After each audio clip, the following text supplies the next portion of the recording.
नमस्कार दोस्तों, रामबाण एकेडमी के YouTube चैनल पर एक बार फिर से आपका हार्दिक स्वागत है। भाइयों, आज हम भूगोल का एक टॉपिक ले रहे हैं, देशांतर रेखाएं। तो हम अक्षांश रेखाओं के बारे में आपको पढ़ा चुके हैं। आज हम बात करते हैं देशांतर रेखाओं की।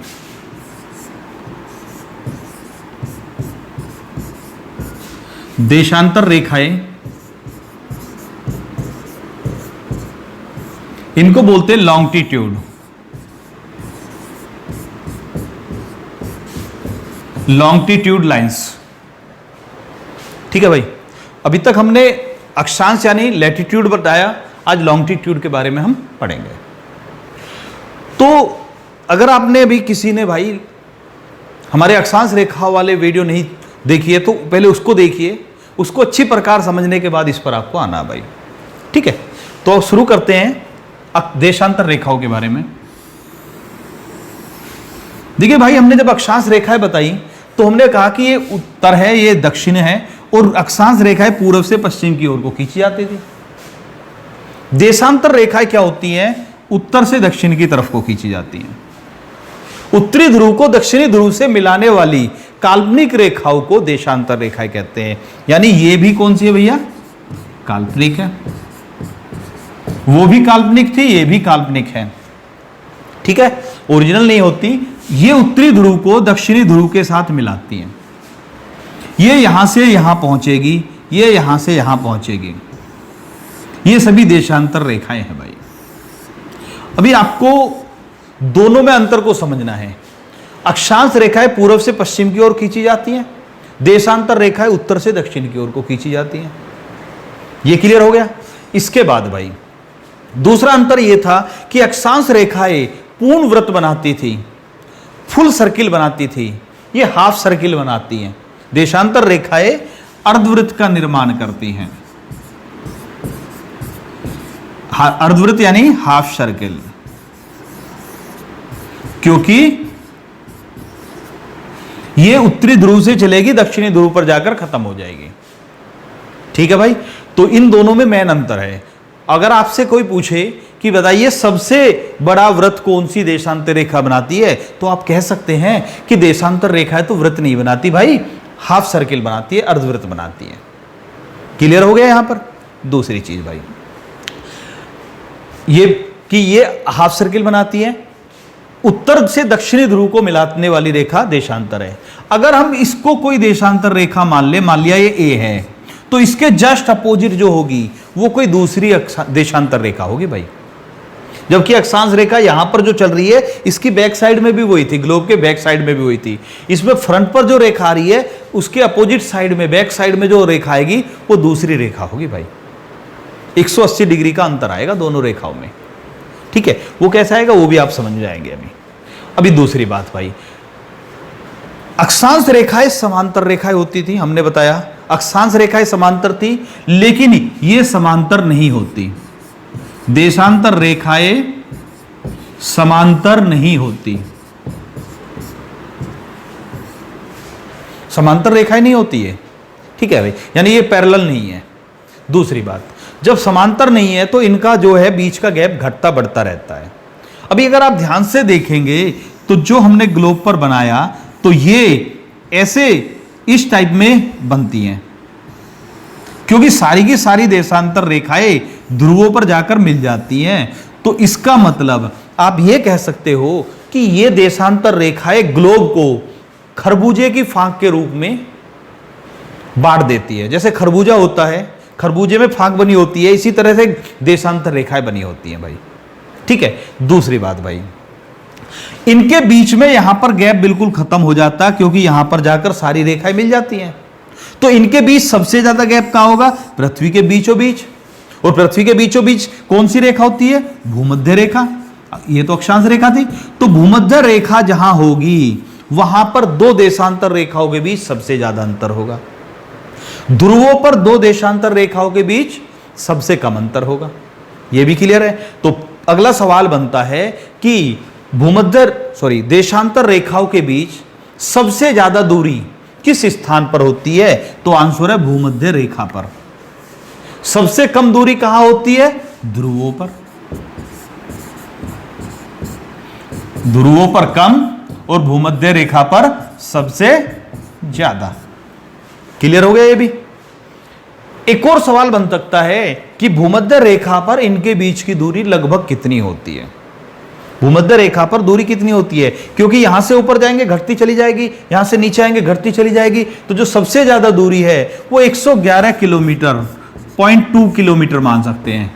111 किलोमीटर से थोड़ा सा फालतू होती है, थोड़ी सी ज्यादा होती है। 111 भी मान सकते हो, 111.2 भी कह सकते हो, 0.1 भी कह सकते हो, 0.3 भी कह सकते हैं। क्लियर हो गया? 111 किलोमीटर से थोड़ा सा ज्यादा होती है, जबकि अक्षांश रेखाओं में प्रत्येक स्थान पर 111 किलोमीटर दूरी थी। देशांतर रेखाओं में सिर्फ और सिर्फ भूमध्य रेखा पर 111 है, बाकी घटती चली जाएगी। यह भी क्लियर हो गया? देशांतर रेखाओं का प्रयोग समय निर्धारण के लिए होता है।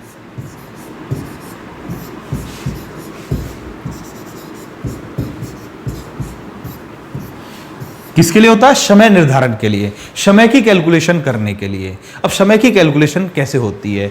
तो देखिए, दो देशांतर रेखाओं के बीच 4 मिनट समय का अंतर होता है। दो देशांतर रेखाओं के बीच 4 मिनट समय का अंतर होता है। इसका मतलब क्या है? इसका मतलब यह है कि अगर 15 डिग्री ईस्ट कोई देशांतर रेखा है, यहां पर सूर्य जो है 8:17 पर 90 डिग्री पर चमका। मान लिया सूर्य की किरणें 15 डिग्री ईस्ट पर, सॉरी 8:90 तो होगा ही नहीं, आप समझ सकते हैं। टाइम था 12:03। 12:03 पर मान लिया 15 डिग्री ईस्ट के ऊपर सूर्य की किरणें लंबवत पड़ी, तो ऐसी स्थिति में 16 डिग्री ईस्ट पर ये इससे 4 मिनट पहले यानी 11:59 पर पड़ी होंगी, और 14 डिग्री ईस्ट पर ये कब पड़ेंगी भाई? 12:07 पर। तो 4-4 मिनट के अंतर से वो हमारे सर के ऊपर आता रहेगा या 90 डिग्री पर आता रहेगा। अभी बहुत सारे भाई कंफ्यूज हो गए होंगे, अभी आप सिंपल याद रखिए, क्योंकि अभी जब आगे बढ़ेंगे तो ये क्लियर हो जाएगा आपको। 4 मिनट समय का अंतर होता दो देशांतर रेखाओं के बीच, और देशांतर रेखाओं के प्रयोग होता है समय की गणना करने के लिए। ठीक है भाई? जब हम पूरे विश्व की बात करते हैं तो पूरे विश्व की जो पहली रेखा है महत्वपूर्ण, वो 0 डिग्री देशांतर रेखा होती है। इसे 0 डिग्री देशांतर रेखा को प्रधान मध्याह्न रेखा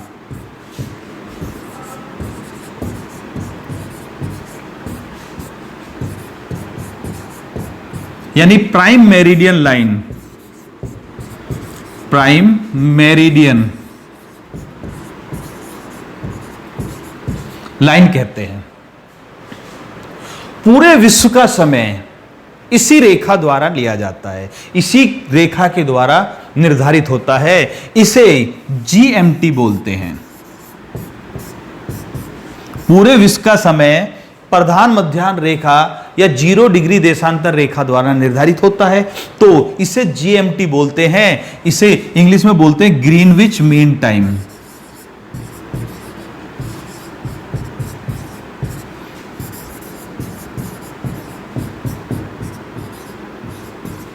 जीएमटी यानी ग्रीनविच मीन टाइम। तो पूरे विश्व का समय 0 डिग्री देशांतर रेखा द्वारा निर्धारित होता है। इस रेखा को प्राइम मेरिडियन लाइन या प्रधान मध्याह्न रेखा कहते हैं। इस रेखा को या इस टाइम को जीएमटी भी बोलते हैं, ग्रीनविच मीन टाइम भी, यानी अंतरराष्ट्रीय मानक समय रेखा भी यही है। इस रेखा को हम क्या बोल सकते हैं? इसको बोल सकते हैं हम अंतरराष्ट्रीय मानक समय रेखा। कौन सी को भाई? 0 डिग्री को।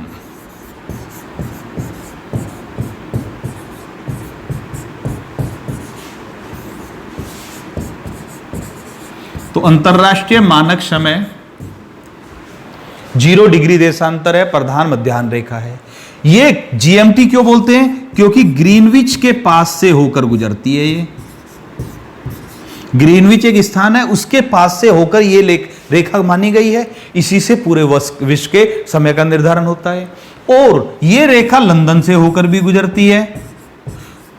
तो भैया लंदन का समय, ग्रीनविच का समय, अंतरराष्ट्रीय मानक समय, ये सब 0 डिग्री देशांतर रेखा द्वारा निर्धारित होते हैं, जिसे हम क्या बोलते हैं, प्रधान मध्याह्न रेखा भी बोलते हैं। क्लियर है? अब इसके बाद अब इसको आप ऐसे समझेंगे कि मान लिया ये 0 डिग्री देशांतर रेखा है, इससे जो इस तरफ की रेखाएं होंगी ये क्या होंगी, ये ईस्ट होंगी, और जो इधर की रेखाएं होंगी ये क्या होंगी, वेस्ट होंगी। अब 0 डिग्री मान लिया ये है, और ये है 15 डिग्री ईस्ट, तो इस दोनों में 15 डिग्री का अंतर आ गया, 15 देशांतरों का अंतर आ गया। तो 15, एक देशांतर में कितने का अंतर, 4 मिनट का। तो 15 देशांतरों में कितने का अंतर, 15 गुणा 4, 60 मिनट का अंतर, यानी 1 घंटे का अंतर हो गया। इसका मतलब जब यहां पर दोपहर के 12 बजेंगे तो यहां पर दोपहर का 1 बजेगा भाई। पूर्व में टाइम आगे होता है, याद रखना, पूर्व का जो टाइम है वो प्लस होता है, और जो इधर का होता है वो माइनस होता है। पश्चिम में माइनस होता है, क्योंकि पृथ्वी पश्चिम से पूर्व की ओर घूम रही है। तो जो पूर्व के टाइम होता है, सूर्य पूर्व में पहले आएगा, पश्चिम में बाद में जाएगा, इसलिए पूर्व का टाइम आगे होगा भाई। क्लियर है? तो पूर्व वाले में आगे होगा, पश्चिम वाले में पीछे होगा। तो इसका मतलब अगर यहां दोपहर के 12 बज रहे हैं तो पूर्व में 1 बज रहा होगा दोपहर का, 1 घंटे। और अगर पश्चिम की बात करें 15 डिग्री पश्चिम में, तो दोपहर सुबह के 11 बजे हुए होंगे भाई।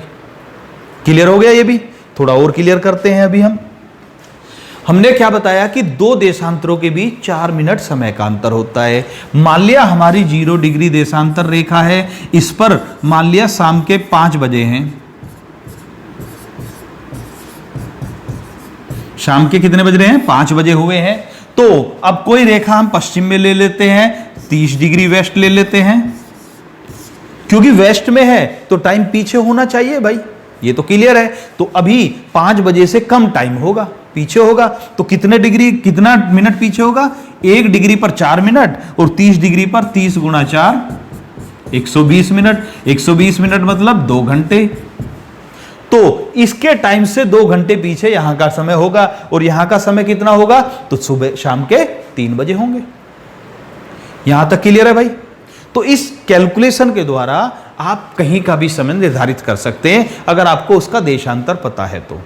वो भारत के लिहाज से भी किया जा सकता है, इंटरनेशनल लेवल पर भी किया जा सकता है। अभी मैं आपको एक क्वेश्चन दे रहा हूं भाई। मान लिया शहर है ए, शहर ए 20 डिग्री पूर्वी देशांतर पर स्थित है। शहर बी अभी हम ले लेते हैं 65 डिग्री पूर्वी देशांतर पर स्थित है। शहर बी 65 डिग्री पूर्वी देशांतर पर है। ए में सुबह के 7:10 हुए हैं। तो आपको बी का समय बताना भाई कितना है, शहर बी का समय बताइए भाई। कीजिए भाई कैलकुलेशन, वीडियो पॉज कीजिए और कैलकुलेशन कीजिए। ठीक है भाई, रोक दीजिए। आप, मुझे उम्मीद है आपने आंसर लिख लिया होगा। चेक करते हैं भाई।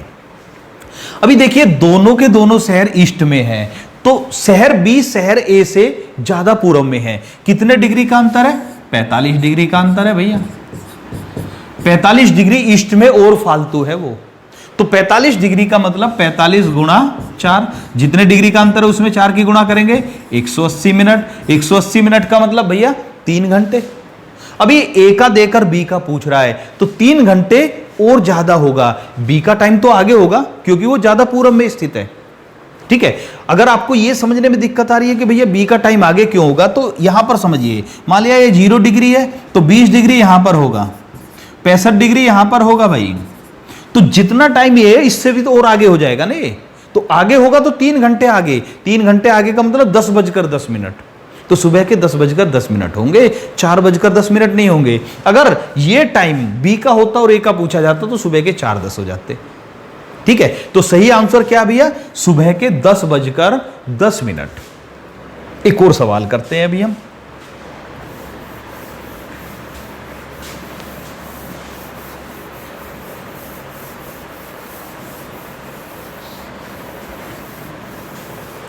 हाँ भाई, सवाल यह है कि शहर ए जो है वो अपना है 40 डिग्री वेस्ट पर। शहर ए 40 डिग्री वेस्ट पर है और शहर बी 10 डिग्री ईस्ट पर है। शहर ए 40 डिग्री वेस्ट है, शहर बी 10 डिग्री ईस्ट है। और इस बार बी का टाइम दे दिया भाई, बी में दोपहर के 2 बजे हैं, तो ए का टाइम बताइए भाई। ट्राई कीजिए भाई। ओके भाई, आपने ट्राई कर लिया, आंसर लिख लिया, तो अभी देखते हैं। तो देखिए, अगर आपने इसमें क्या बोलते हैं 2 घंटे का अंतर लिया है, आपने दोपहर के 4 बजाए हैं तो गलत है, और आपने 12 बजाए हैं तो भी गलत है भाई। क्यों गलत है उसको चेक करते हैं भाई। देखिए, ये ईस्ट और वेस्ट है, इन दोनों में 30 डिग्री का अंतर नहीं होगा, 50 डिग्री का अंतर होगा। और 50 गुणा 4 200 मिनट का अंतर होगा, यानी 3 घंटे 20 मिनट का अंतर। क्यों होगा उसको चेक करते हैं। देखिए, यहां पर हमारा 0 डिग्री है, तो शहर ए 40 डिग्री वेस्ट है, यहां पर 40 डिग्री वेस्ट में शहर ए है, और शहर बी 10 डिग्री ईस्ट है। ठीक है, तो बी और ए में कितने का अंतर है, यहां से यहां तक 40 और यहां से यहां तक 10, तो 50 डिग्री का अंतर है भाई, 30 का नहीं है। ठीक है, तो 50 डिग्री का मतलब है 50 गुणा 4 200, 200 का मतलब 200 मिनट, और 200 मिनट का मतलब 3 घंटे 20 मिनट। तो 3 घंटे 20 मिनट आगे होगा या पीछे होगा, तो भैया वेस्ट वाला तो पीछे होता है, ईस्ट वाला आगे होता है, पीछे करेंगे तो 3 घंटे 20 मिनट कम करते हैं तो 10:40 आ गया। ठीक है भैया, सुबह के 10:40 आंसर, क्योंकि ये दोपहर के 2 बताया था मैंने। यहां तक क्लियर हो गया। अब इसको आप कैसे याद रख सकते, थोड़ा सा देखिए, अगर दोनों ईस्ट दे रखे हैं तो इन डिग्रियों को आप घटाएंगे, दोनों वेस्ट है तो घटाएंगे, और ईस्ट और वेस्ट का कॉम्बिनेशन है तो जोड़ेंगे। 40 और 10 घटाएंगे नहीं, 40 और 10 को जोड़कर 50 करेंगे भाई। फिर से बोल रहा हूं मैं, अगर ईस्ट और ईस्ट है, पहला भी ईस्ट है दूसरा भी ईस्ट है, तो क्या करेंगे, घटाएंगे, माइनस करेंगे। पहला भी वेस्ट है दूसरा भी वेस्ट है तो माइनस करेंगे भाई, और एक ईस्ट है दूसरा वेस्ट है तो भैया डिग्री को प्लस करेंगे भाई। डिग्री की बात कर रहे हैं, टाइम तो डिपेंड करेगा कि कौन सा दे रखा, कौन सा पूछा गया है। हो सकता है ईस्ट में भी दोनों ईस्ट दे रखे, घटाना भी पड़ सकता है, जोड़ना भी पड़ सकता है, इसमें भी ये हो सकता है, यहां भी ये हो सकता है। ये क्लियर हो गया। अभी आपको ये सब क्लियर हो गया होगा, थोड़ा और बढ़ते हैं, भारत की बात करते हैं। जैसे हमने भारत का अक्षांशीय विस्तार बताया था आपको, भारत में कितने अक्षांश का विस्तार था, हमने मिनट छोड़ दिए थे भैया, 8 डिग्री से, इसको भी लिखता हूं मैं, पूरा लिखते हैं भाई, 8 डिग्री नॉर्थ से 37 डिग्री नॉर्थ के बीच, यानी भारत पूरा का पूरा उत्तरी गोलार्ध में स्थित था। ठीक है, देशांतर की बात कर रहे हैं भारत के मामले में, इसमें आप 68 डिग्री ईस्ट से 97 डिग्री ईस्ट याद रखिए भाई। अब आपको समझ में आ गया होगा कि हमने डिग्री क्यों, जो मिनट थी वो क्यों छुटवाई। आप बस इतना ही याद रखिए। अब एक चीज और याद रखिए, 8 डिग्री नॉर्थ से 37 डिग्री नॉर्थ, टोटल 29 अक्षांशों का अंतर था, और इन दोनों के बीच भी देखे तो 29 ही अक्षांशों का अंतर है। भारत 68 डिग्री ईस्ट से 97 डिग्री ईस्ट, यानी 29 अक्षांशों के और 29 ही देशांतरों के बीच स्थित है। इसको आप ऐसे भी समझ सकते हैं, यहां 0 डिग्री देशांतर इधर है, तो भारत की स्थिति ये इस टाइप की है भाई।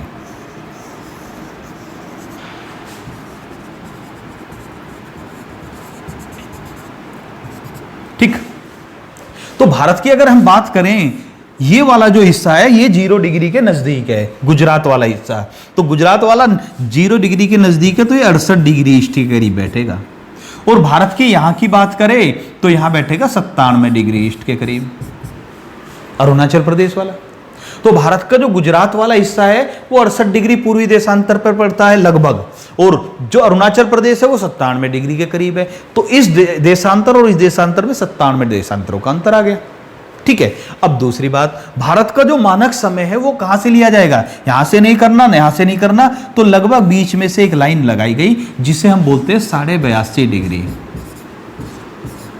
याद रखना, हमें ऐसी लाइन लेनी थी, ऐसी जगह से निर्धारण करना था जो विश्व के समय से आधा घंटा या 1 घंटे के गैप में आएगा, क्योंकि किसी भी देश का टाइम या तो 1 घंटे आगे या 1.5 घंटे आगे या 2 घंटे आगे, किसी भी देश का टाइम ऐसे निर्धारित नहीं किया गया कि इसका टाइम वर्ल्ड के टाइम से 5 घंटे 17 मिनट आगे है, या 6 घंटे 19 मिनट पीछे है, या 3 घंटे 42 मिनट आगे है, ऐसा कुछ नहीं किया गया। तो 3 घंटे के बाद डायरेक्ट 3:30 आएगा, फिर 4 आएगा।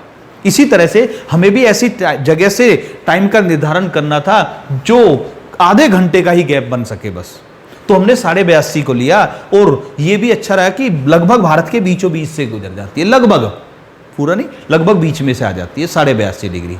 ठीक है, अब इस पर हमारे 2 सवाल बहुत अच्छे बनते हैं। पहला सवाल समझ में आ गया होगा, ये 0 डिग्री देशांतर माना हमने, 68 ये पूर्वी देशांतर, 97 डिग्री पूर्वी देशांतर। तो भारत पहली बात पूर्वी गोलार्ध में स्थित है देशांतरों के मामले में बात करें, अक्षांश के मामले में करें तो उत्तरी गोलार्ध में, यानी ईस्टर्न हेमिस्फीयर और नॉर्दर्न हेमिस्फीयर, उत्तर पूर्वी गोलार्ध में स्थित है भारत जो है। ठीक है, ये भी क्लियर हो गया। दूसरी बात भाई, पहला जो सवाल बनता है, इस टाइम और इस टाइम में कितने का अंतर है, क्योंकि हम अंतरराष्ट्रीय मानक समय की बात करें, ग्रीनविच की बात करें या लंदन की बात करें, वो तो 0 डिग्री से निर्धारित हो रहा है। तो 0 और 82.5 में, तो अगर गुणा करते हैं 82.5 गुणा 4 तो बराबर आता 330 मिनट, और 330 मिनट का मतलब होता भैया 5 घंटा 30 मिनट। तो भारत का समय 5 घंटा 30 मिनट यानी 5.5 घंटे अंतर पर है। अब ये बताइए, हम पूर्व में है तो हमारा टाइम आगे होगा या पीछे होगा? निश्चित है हमारा टाइम आगे होगा। तो भारत का समय अंतरराष्ट्रीय मानक समय से, लंदन के समय से, ग्रीनविच के समय से 5.5 घंटे आगे है। समझ में आ गया? ये भी 5.5 घंटे क्यों हुआ वो आपके सामने क्लियर है। ये जो रेखा है 82.5 डिग्री जहां से भारत का समय लिया गया है, ये एक नैनी जगह पड़ती है इलाहाबाद के पास।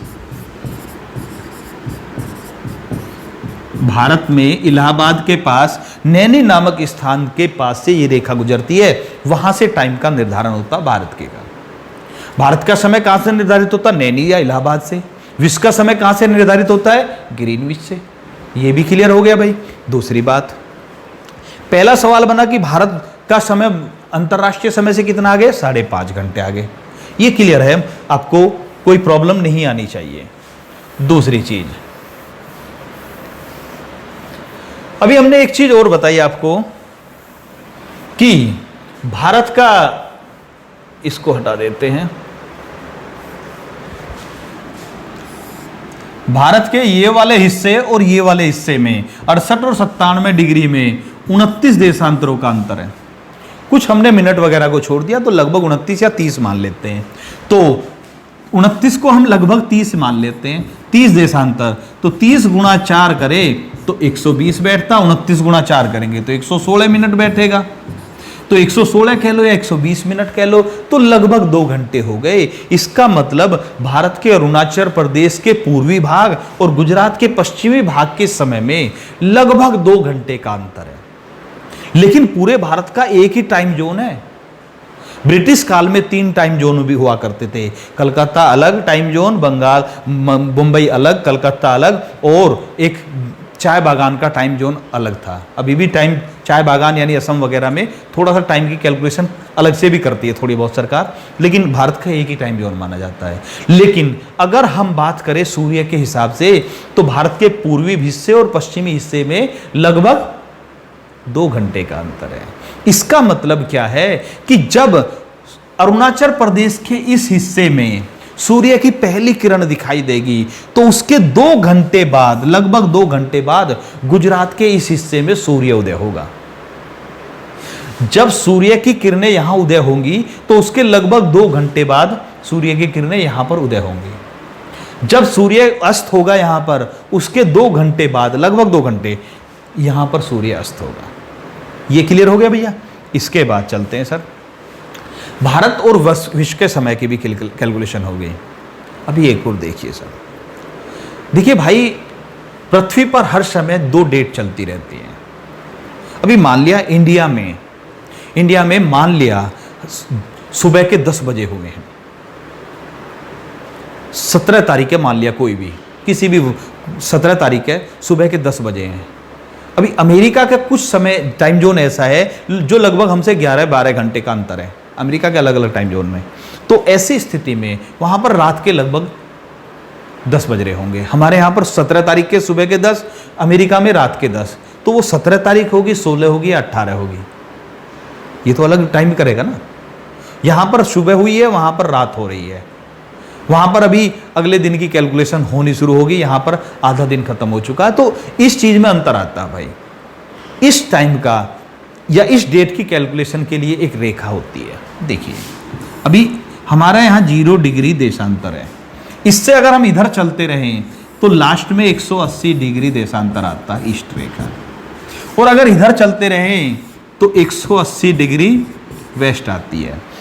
तो जब हम मैप को देखते हैं तो इस रूप में दिखाई देता है, लेकिन पृथ्वी तो गोले के आकार में है। तो भाई याद रखना, ये रेखा और ये रेखा एक ही है। तो 180 डिग्री ईस्ट और 180 डिग्री वेस्ट रेखा एक ही रेखा है। तो इसीलिए 180 डिग्री को ईस्ट भी नहीं बोलते और वेस्ट भी नहीं बोलते। आप यहां से 180 डिग्री ईस्ट जाओ या यहां से 180 डिग्री वेस्ट जाइए, आप एक ही स्थान पर पहुंच जाएंगे। ठीक है, तो ऐसे में ये 180 डिग्री देशांतर रेखा बोली जाती है। इसको बोलते हैं आईडीएल। क्या बोलते हैं इसको? आईडीएल, 180 डिग्री देशांतर रेखा को। अब आईडीएल का मतलब क्या होता है भाई, उसको भी देख लेते हैं। 180 डिग्री देशांतर को आईडीएल यानी इंटरनेशनल डेट लाइन,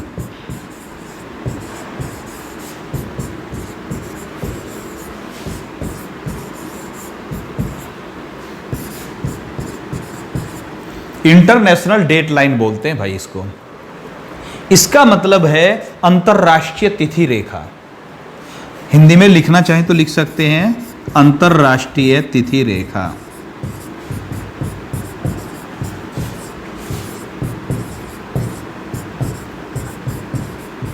अंतरराष्ट्रीय तिथि रेखा, अंतरराष्ट्रीय दिनांक रेखा या इंटरनेशनल डेट लाइन कौन सी है भैया? 180 डिग्री देशांतर रेखा। ना तो ये ईस्ट होती ना वेस्ट होती, क्योंकि ईस्ट और वेस्ट दोनों ही एक ही रेखा है।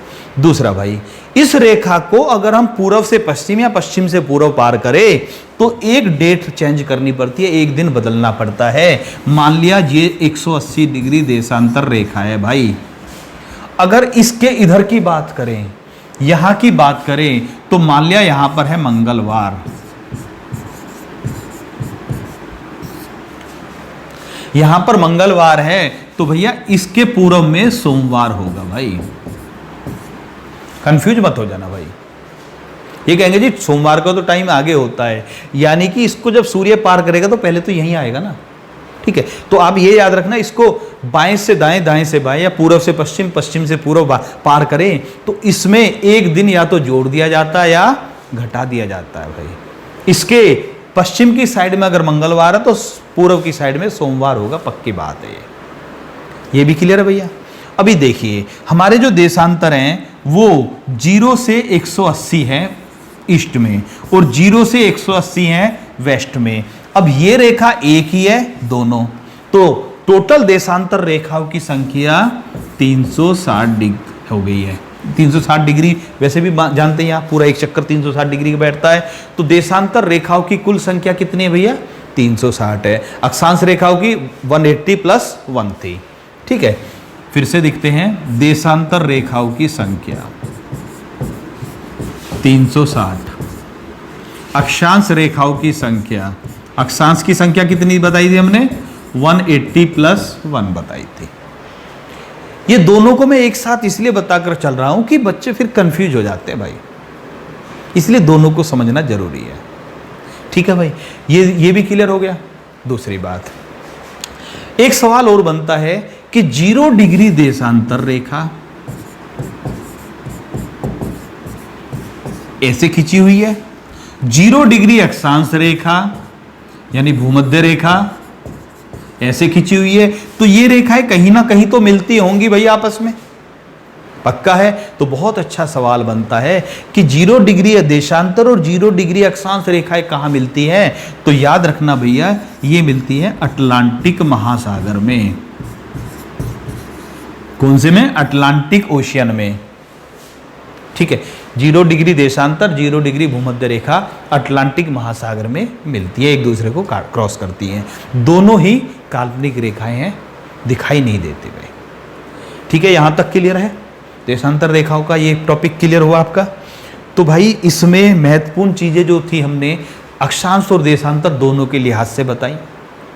दूसरी बात, आपको थोड़ी सी प्रैक्टिस करनी है भाई।